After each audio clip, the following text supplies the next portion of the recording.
So I think that if you look at what the Trump administration did over 2 years ago, we looked at the JCPOA. We did not believe that it met the goals that were sold to the people of the United States, and that was namely that Iran was not going to get a nuclear weapon under this deal. In fact, members of the Obama administration have now admitted publicly that it just delayed the Iran getting a nuclear weapon, did not prevent it from happening.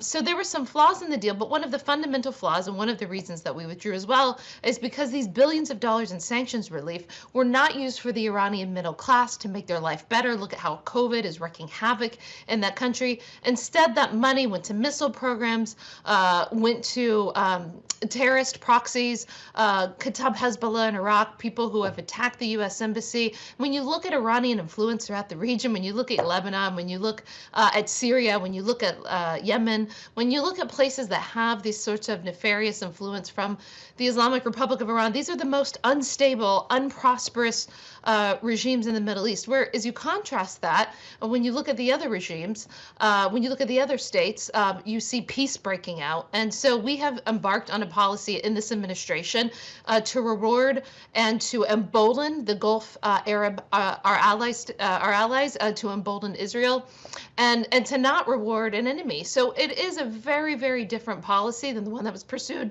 in the last administration, and we'll see what happens coming up in 6 weeks. But as far as the Trump administration, our maximum economic pressure campaign remains. But remember, President Trump has said that he wants a peaceful resolution with Iran, and he has said that he is willing to negotiate for a new and better deal. So peace and diplomacy remains on the table anytime the regime in Iran would like to take us up on it.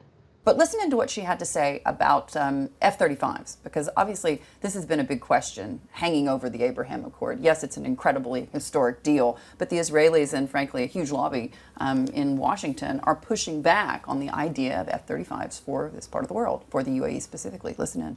So I think there's two important points. Number one, we have had a long military relationship with the UAE. I mean, since the first Gulf War, we have sold them F-16s and military hardware, over several decades now. So the fact that the United States works mill to mill with the UAE is not something new. In fact, this is a quite long and established relationship that we have. And as you know, we have a true presence throughout the Gulf.